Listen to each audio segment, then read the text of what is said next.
Record to the cloud. Hey, this is Christina Simmons with the Say Yes to Holiness podcast, and I have the opportunity today to have a beautiful guest, a wonderful person that I'm looking forward to going into conversation with and being able to share what it is that she is about and her journey so that you can learn some lessons from Katherine just as I have. So Katherine, go ahead and introduce yourself, where you're at, what it is that that you're doing right now, and then we can kind of dive in, have some fun. All right. Well, my name is Katherine Haghighi, and I live in Anchorage, Alaska. But before moving up here 13 years ago, I was very involved in hospice care, and did that for over 15 years. And so that has led me to really being passionate about changing the conversation surrounding death, dying, and the experience that people have of grief, with individuals, with organizations like hospices and palliative care, and beyond that with insurance companies and medical professionals. Mm-hmm. Yeah. So what is it that you're up to now that you're in Alaska? So in Alaska here, since we've moved up here, I haven't been working directly in hospice care now, but I have been doing a lot of writing, and now begun to put that together into kind of a compilation of stories and experiences that I've had, and what has changed me in all those years of working directly in hospice care, about life. It's about life and living. So I'm putting that together into this book. Should be out later this year. I look forward to it. What was it in your journey that led you to realize that you needed to write this and to share this? I really appreciate that question, because it certainly was a journey. I did that work for many years, directly with patients, and then I actually went into some more professional relations type work where I was educating people about the services that were available. And then upon moving here to Alaska, I decided not to continue the work. I was raising kids and getting into a new community that I did not know at all. But in this past 10, 13 years time frame, I learned a lot about, a few different things. Native culture being one of them here in Alaska, the Native Alaskan culture. I also started seeing just a different way of living up here that has changed me tremendously. And then reflecting on the stories of the people that have never left my mind. Many, I don't even know how many, hundreds of people that I worked with who taught me a lot of lessons throughout life. So as I get older and I've had different experiences in my own life, that journey's kind of led me to this understanding that I do see death, dying, the experience of grief very differently than a lot of people in our culture, our Western culture. And it's just such a passion to talk about it, because I get saddened when I see that people are so stuck in grief where they're not living life. And there is so much life to live in every moment that we have. And if anything that I can do, or what I've learned from people who are in that dying process, can help with that, I'd like to be able to offer it. That's beautiful. Currently right now, as we're talking, we're in the midst of the coronavirus pandemic still. And you were part of a discussion panel last week about the pervasiveness of grief that's in our society right now, either because people have lost someone in their immediate families or a friend, or just they're grieving because life is different, and things that that were important to them are no longer. People on pause in the sense of like graduates from college, or I mean, just it's such a different experience than what people had hoped for and expected. And so there's all this grief. And are you seeing correlations between passing from this life into the next with a lot of what's going on now? I think it's, sure, there's correlations. I think it's an Mm-hmm. interesting compoundedness that people are experiencing. Mm, So not only are people dying because of the virus, and people are grieving at the loss of their loved ones, friends, coworkers, but there's a compoundedness to the numbers, but also the experiences that people were expecting, like you said, graduations, parties, life events, mm-hmm. kindergarten graduations. I mean, things that people were Right. looking forward to on all different levels. And then the time frame Mm-hmm. then kind of brings in this interesting layer, because we get to a point and think, okay, well, if we just get to this point, you know, my mind Right. said, oh, I'll be feeling better at this point. But then something Mm-hmm. changes and it's extended, or something changes and Right. something more happens, or there's another loss, or will students go back to school in the fall, or what will Mm-hmm. that look like? How will their freshman year start? Those things. There's a constant, almost daily, Mm-hmm. shift in mind, Right. to be able to look at the world, and that Mm-hmm. constant shift is a whole new experience for all of us. Mm-hmm. Yeah, and I think it's the constant shift that is most disconcerting for people. We are human beings. We want stability, but on the other hand, we want diversity. But we want to be able to choose that diversity how we want to experience it, not how it might be given to us. Right. Um, and so into the midst of journeying with one another, and we all have been, we've been on a journey together. I mean, the entire world, this is not, no one has been excluded from this experience. But all of our experiences are different. And you know what do you think might be the most important thing that we can be about during this time in order to be able to kind of ride the waves, the uncertainty, all of what's going on? Hmm.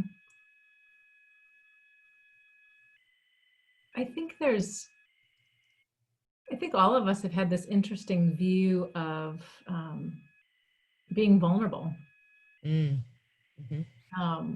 because we are in these situations where there's this constant shift, and kind of get this exposed feelings are exposed that may not have ever been prior to this, or if so, on these small doses, or if it was a larger dose, maybe not so many, all one right after another.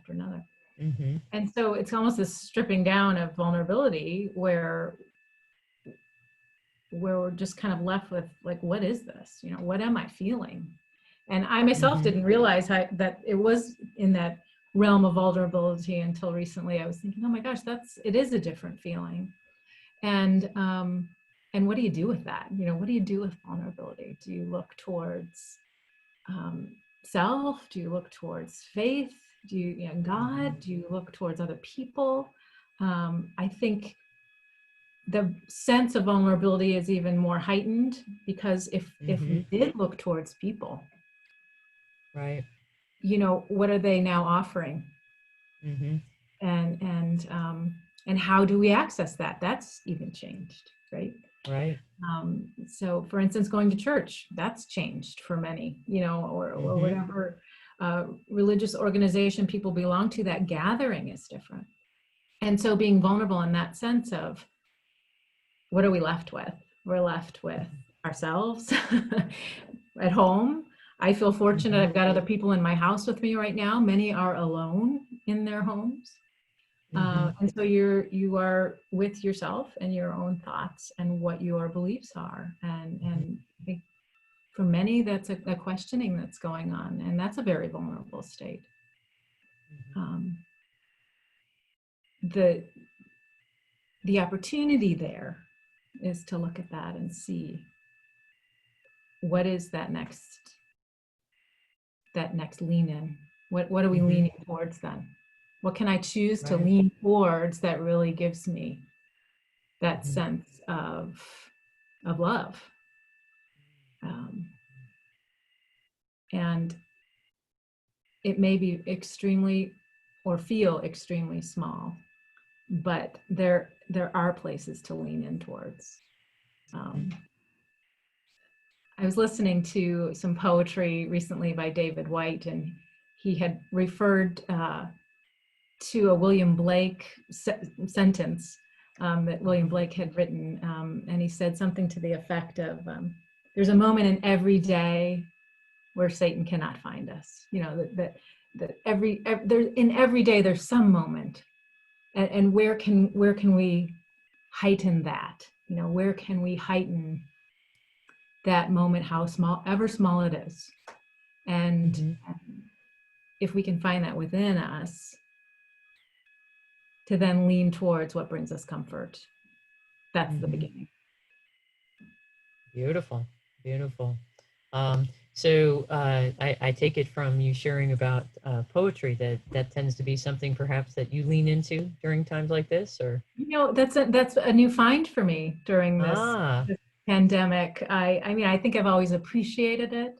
Uh, mm-hmm, I've always looked up to poets and their use of words, but that is definitely a new find for me to lean into that and to use it as a tool for myself. Um, mm-hmm. and I've really been enjoying it quite a bit. Are there favorites that you found already? Um, well, I have to say, David White's work is beautiful. He has a book out called David White Essentials, and that Mm-hmm. um, it's just kind of a little pocket guide to his poetry, which is quite thought provoking. And I can read something, you know, today that I then I'll read again in 2 weeks, and it'll feel totally different. Um, Wow. and that's just one amongst many. But yes, and I'm surprised actually by my own discovery in poetry recently, Mm-hmm. um, and purely really enjoying it. It's beautiful. I always like to ask people what have been those influential books, movies, music, songs, that you look back and you go, yeah, that was a definite. I pivoted, I changed, it transformed, my perspective. And and so what are some of those? Would you mind sharing what some of those have been throughout? Yeah, throughout this pandemic time or just in life in Oh general? no, no, no, no. Throughout your life journey. Interesting. Let's see. I think, you know, the last time that I was traveling before all this happened, I had an interesting experience. I've always been a John Denver fan. It was kind of in, you know, Mm-hmm. my growing up years and everything. And so I've always had him kind of queued up on my phone with music when I'm traveling. Mm-hmm. And but one of my last travels, actually in February, I had forgotten my phone at home, and I was at the airport, you know. Wow. And I was thinking, what am I going to do on the plane? Right. But I happened to have my Apple Watch. I thought, okay, I've got Mm-hmm. access to something, right? And I thought, great, I've got my music. Well, little did I know, not all of it had moved over to my Right. watch. So all I had was John Denver. That's it. And it was a really interesting experience for 5 hours. I was listening to this, but I heard a new song, or I heard it newly Mm-hmm. during that time, and it was Rhymes and Reasons by Mm. John Denver. And I had never, I listened to that over and over again during that whole 5 hour flight. Um, and the words are quite poignant actually for right now. Um, Mm. I ended up looking up what his, you know, what did he say about writing that song? Right.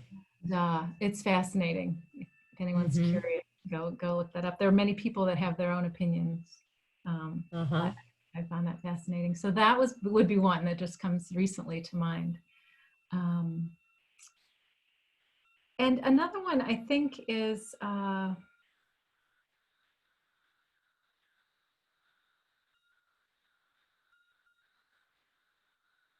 she's a book actually. Um,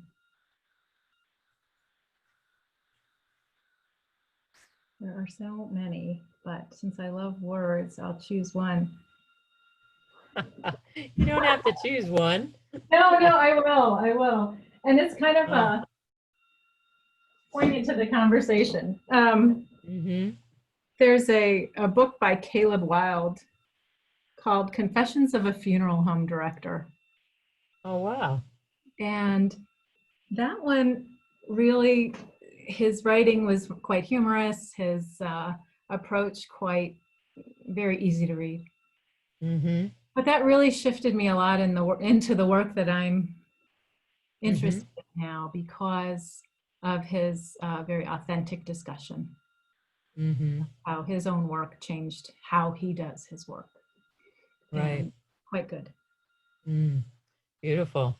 Um, Definitely, probably not on most people's reading list of books to read, and but that's always why I ask the question, is because who we become is not just our experiences, but the ideas and and then how they have then taken us down a particular path at a particular time. A couple of mine that Illusions by Richard Bach.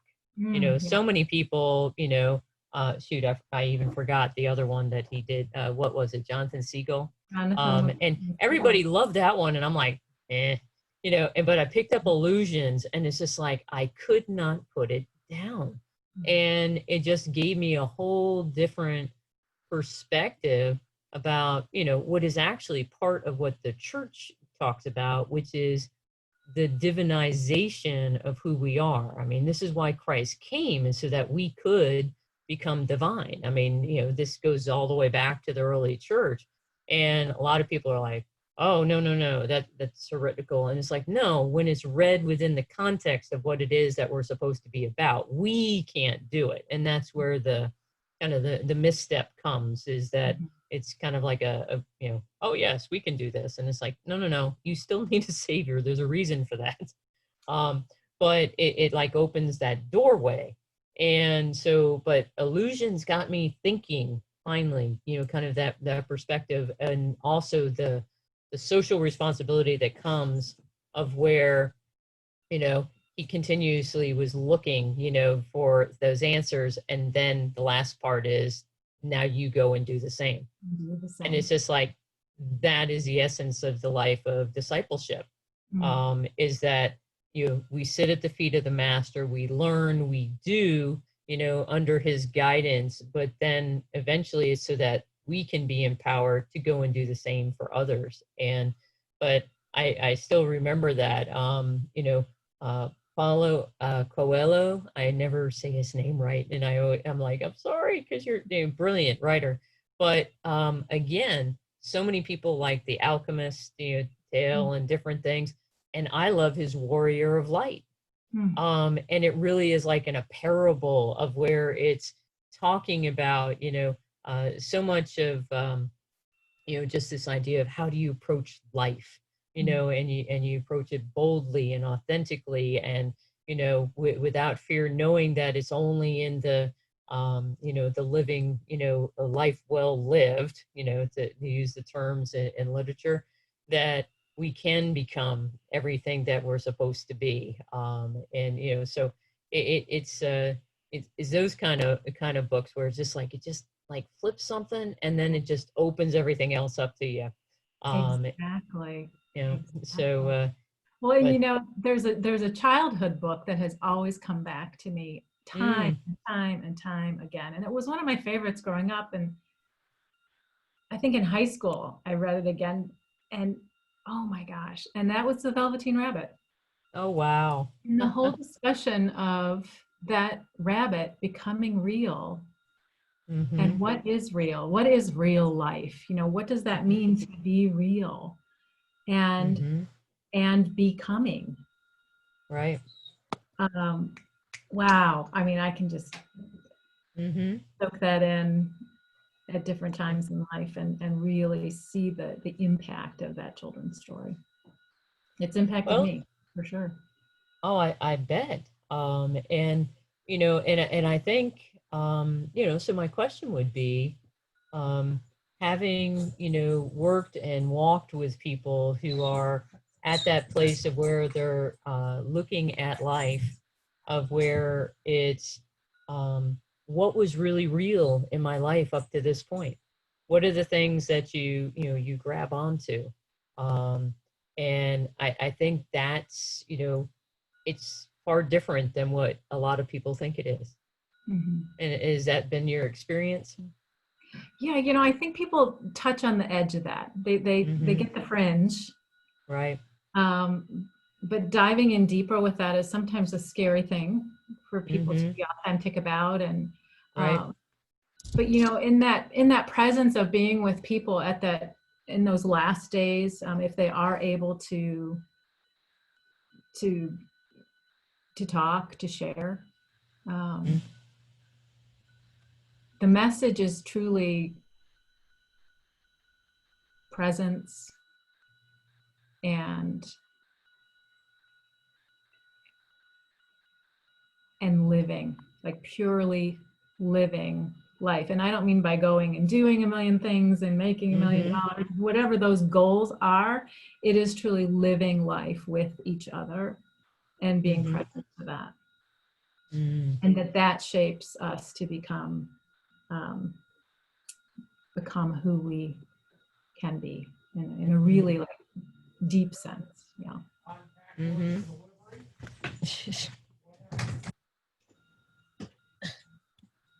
Sometimes Stuff the happens. reality. Yeah. Well, but it's I am drawn back to you describing presence. Could you go a little bit more into that and kind of that level of presence that might be necessary to to be with people during those moments? Yeah, I can certainly try.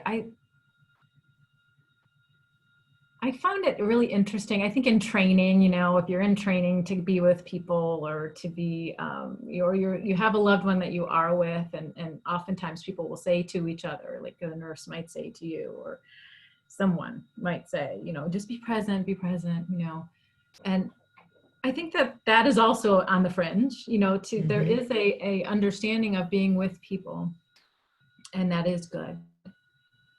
And then there's this deeper step of truly understanding that even if there is no discussion, no exchange of words, and being with people to connect on that level of absolute breathing, let's say, even, in matching breathing with someone who's taking those breaths, those last breaths sometimes, that no words need to even be shared at that time. But in doing so, there's this energy, there's always an energy exchange. There's always Mm-hmm.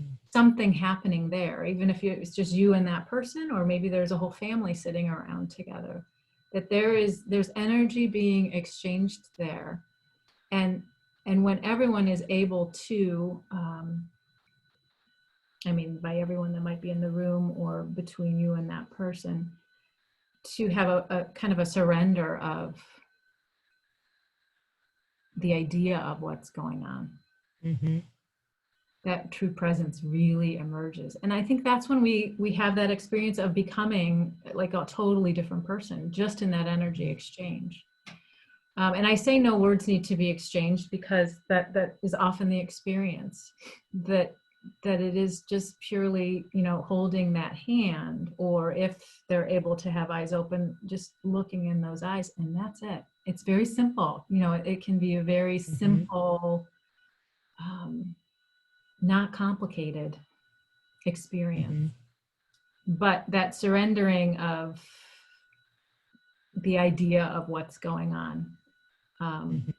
certainly can take place very easily, so that it can be Mm-hmm. beautiful. And I think that is when it is described as a beautiful experience, or a very intimate experience for people to have. Um, how do you think your own formation and study of music has has impacted your ability to step into the simplicity of those kind of moments with Mm. people? I think what often comes to mind for me is that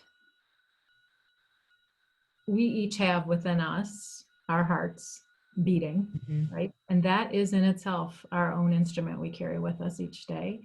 And and sometimes just, reminding ourselves of that can be so impactful too, of just being, okay, for a whole minute, can I have my hand here and just feel my own heart come to a rhythm? Um, and when we're exchanging that energy with another person who is so ill, that that's two hearts doing that together, and experiencing that together. Um, Mm-hmm. but also, I think in music, it is amazing to remember that music is a combination of sound and silence, and that silence helps that piece, whatever it is, become just as beautiful. It wouldn't be the same piece if it didn't have those moments of silence. And Mm-hmm. so those two combinations of our own Mm-hmm. heartbeat and the pauses of silence between notes really connect me to what we were just talking about. Mm-hmm. Um, what have you seen for those, not just those who are transitioning from this life to the next, but those like family members, friends who are around and a part of those moments? How have you seen that impact them? Have you, come across people later on, uh, and then just kind of sharing that that moment or particular moment was impactful for them, or have you seen that? Yeah, I think it's interesting. There's a few levels of that. So Mm-hmm. yes, I have seen people later, it might be at a different funeral or just out in the community, or some people actually I'm still in connection with because we became Mm, such close friends. And after leaving the work that I was doing before moving to Alaska, uh, it was great to continue to be friends. mm-hmm. Um, so there's the remembrance of that, the memory of the experience being positive, because Mm-hmm. most of them were a Right. very positive experience. And then there's the just unsaid understanding Mm-hmm. that we shared this together. Right. And that's all we need to remember. And that might just be in a connection with eye to eye, or a Mm-hmm. hug, or whatever that might be, that connection's there, and we can talk about the birds or the weather or whatever it is, Mm-hmm. but we know that Mm-hmm. there's connection. And I hope for the family members who are with each other that there's that understanding as well. Mm-hmm. Most often there is. I say there's probably something similar that goes on anytime you live through a trauma of any sort. And I know that for me, having been in the military, was in war zone, and it's just like when you run across those people that you haven't seen in years, it's I mean it's absolutely amazing where it's just like you're back. And the I guess the best way I could describe it is the intimacy Yeah. of that moment is present again, even though we've not seen each other, talked to each other, or had any contact with each other since that. But yet the intimacy of that is present immediately, and it's just like, oh wow, it's so awesome to see you. Yeah. And you're like, why haven't I been in touch? Um, but it's but yeah, I'd say that that's been a part of it. Is there a way that people uh, that you have found, do you think there's a way that we can practice that kind of presence with one another? Oh, sure. And I think that you brought up that word intimacy is a piece of that. And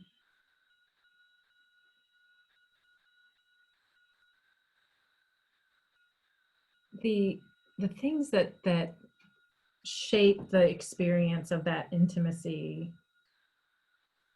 are kind of that common experience, Mm-hmm. but also that awareness of got to slow myself down enough Mm. to know that right now I'm with you, for instance. Mm-hmm.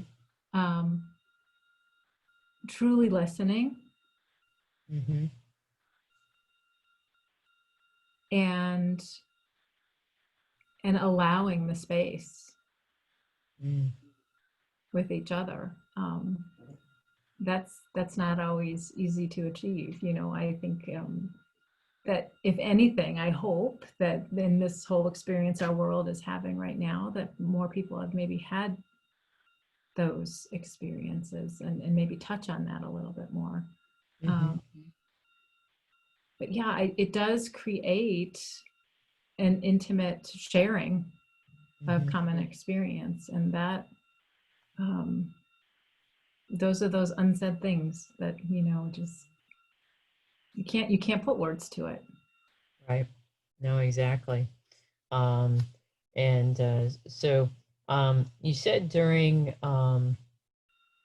during the panel, um, you're talking about when we're in deep presence with ourselves and with each other, within all the chaos at the end of life, there's a quiet surrender, that opportunity of growth and who we're becoming next. Um, you know, how is it different at the end of life, in daily life, and how might we apply that to our daily life? Hmm.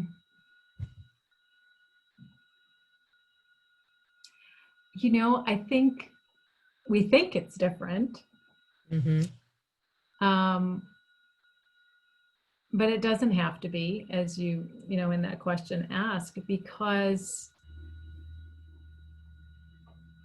that is the opportunity for us to be truly, truly living. I think to be Mm-hmm. able to do that. Um, I think it happens at the end of life for people if they're in that setting.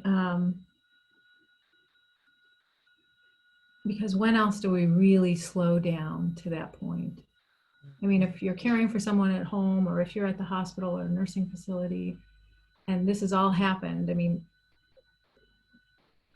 there are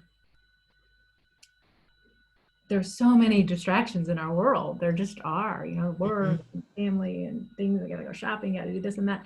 And there are a few times in life where we can really just say, okay, world, everything else is going to stop. And that is usually after someone dies and we're getting ready Mm-hmm. for a funeral or however we're going to acknowledge that. Mm-hmm. Um, and it's kind of a weird time because everything has stopped and you're kind of looking at it, the world thinking, how come the world is continuing on in this Mm-hmm. hurries and scurry? And I'm not, I'm feeling this difference. That presence with self is sometimes, maybe someone experiences that a few times in life, but that opportunity to practice that on a daily or when I say daily, I think, oh, it's just once a day, but constantly, that constant Mm-hmm. conversation. Right. Um, it's not really that far away from us. I mean, it is Mm-hmm. so available, we probably don't see it. Mm-hmm. Um, and to be able to get all the things done that we need to get done in a day or at work and home, it is still possible within all of that. And I'm not Mm-hmm. certainly not saying that I'm perfect at that at all. I think I strive for that. I lean into learning how to do that better. Mhm. But it is purely being present with what you're doing at that moment. And Mhm. maybe I'm just making my tea. I might be making it really fast because I'm going to come over and talk to you on in Zoom, Mhm. but I'm present with what I'm doing right now. Mhm. And that practice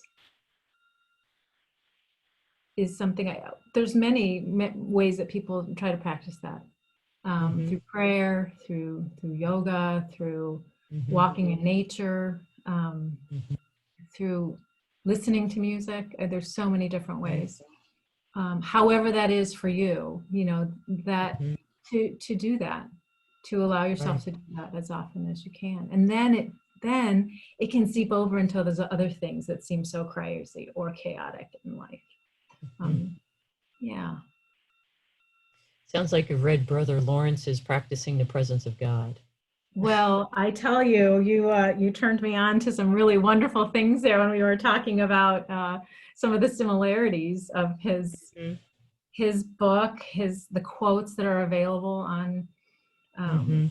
on his work. It's beautiful, absolutely beautiful. Yes, and I Yeah. think that constant conversation with God that he talks about, Mhm.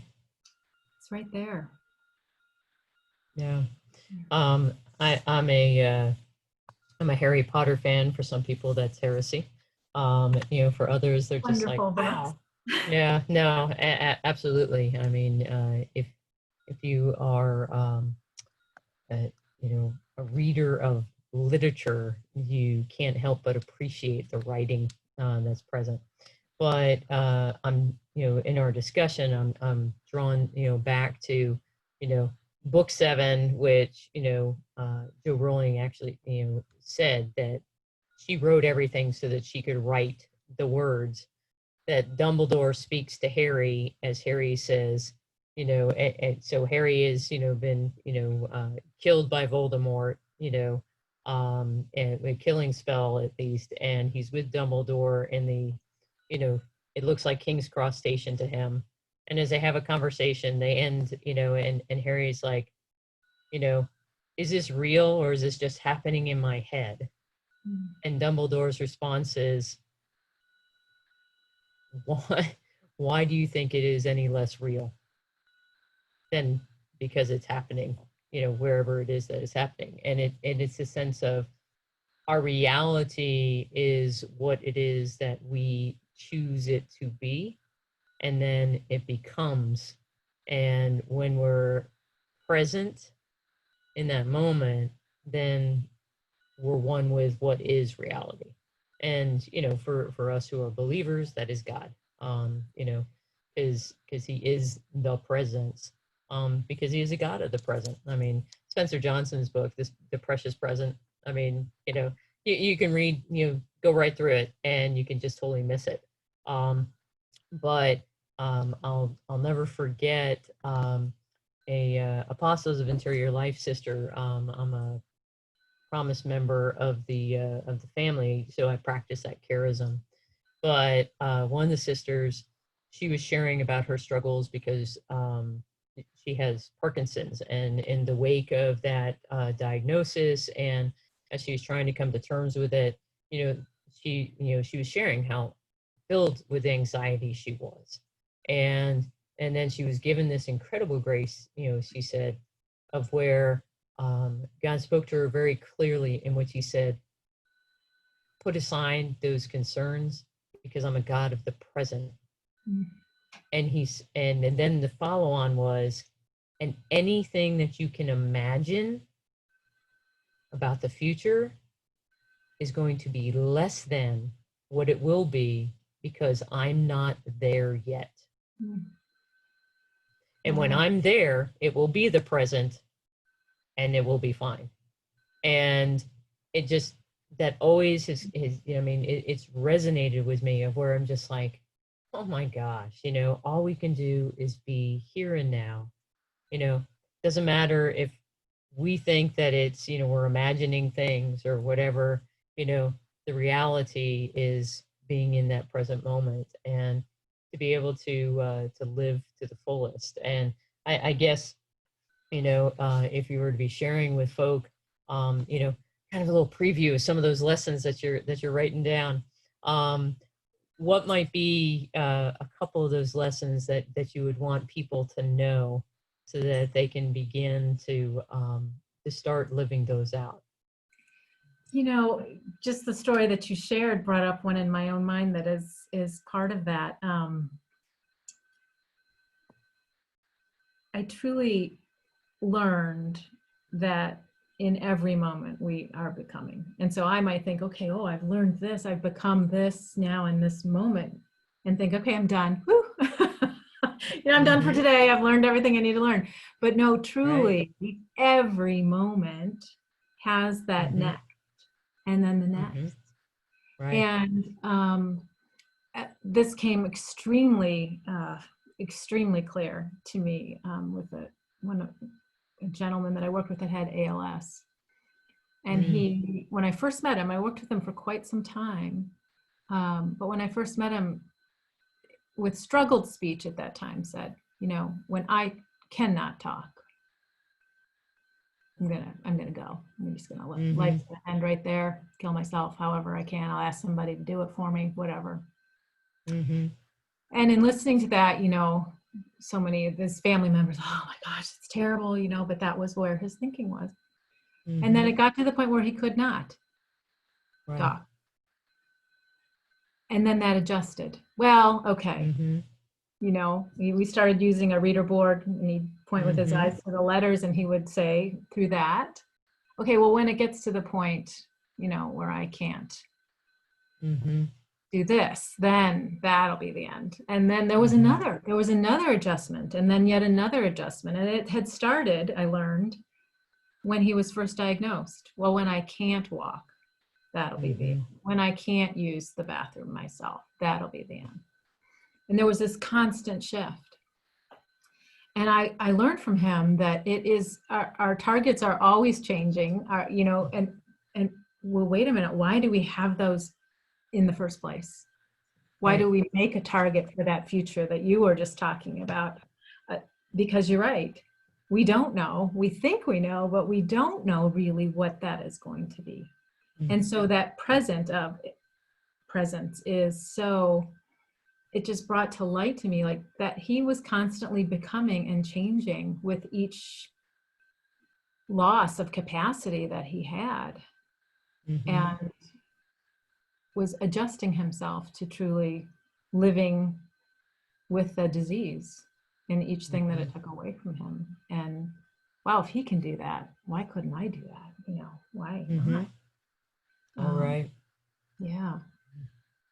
In the spiritual life, we call that conversion, and the walk of discipleship is one of continuous conversion. As C.S. Lewis says in the Chronicles of Narnia and Last Battle, further up and farther in. There's always that invitation to go deeper. There's always that invitation to go farther.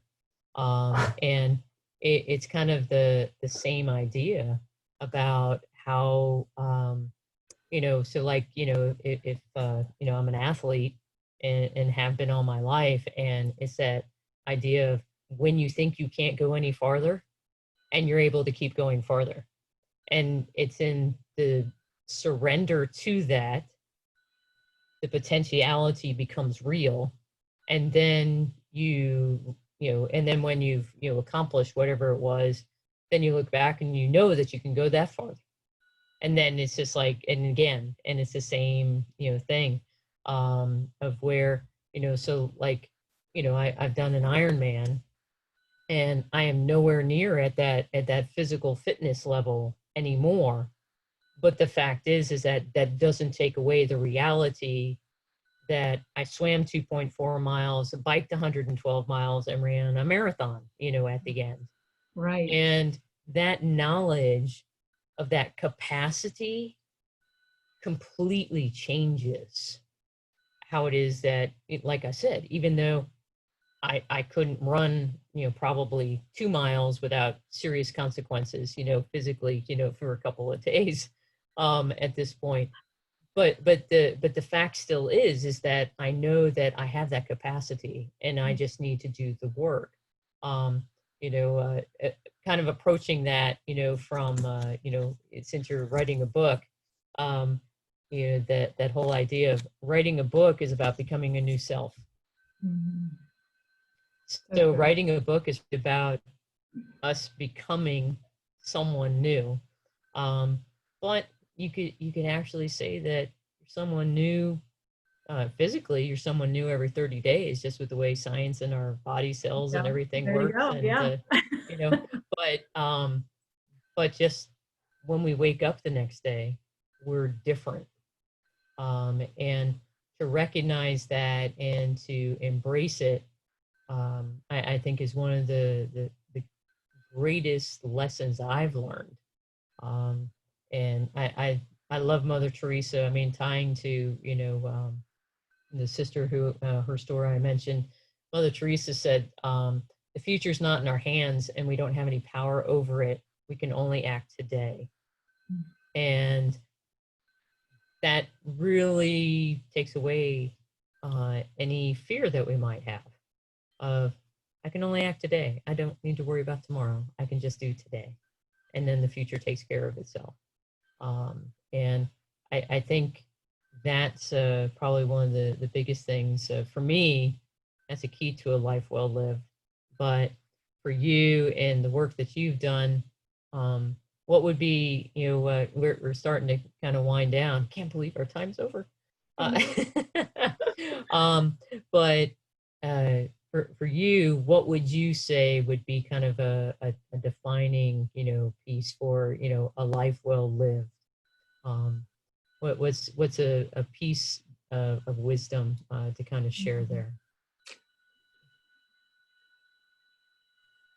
You know, I'm pleased that this thought came along because I hadn't thought of it for quite some time. But there was experience that I had in Hong Kong for work in hospice care, and we were hosted by a Maryknoll priest when we went there, and he had put together a lovely educational program for many people in Hong Kong who were learning about hospice care and the use of music, the arts, and all of these things. Mm-hmm. And he was involved in a book called Great Chaos. Mm, And I think in your asking that question, I'm reminded of that book because in Great Chaos, in the photographs that were shown, it was kind of a picture book. The photos that were shown that just depicted chaos throughout the world mm, were so beautiful at the same time. mm-hmm. And he certainly lived his life that way in leading in Asia for over 30 years. And I think Father Sean was an example of truly living in that beautiful way. That Mm-hmm. yes, there is chaos around.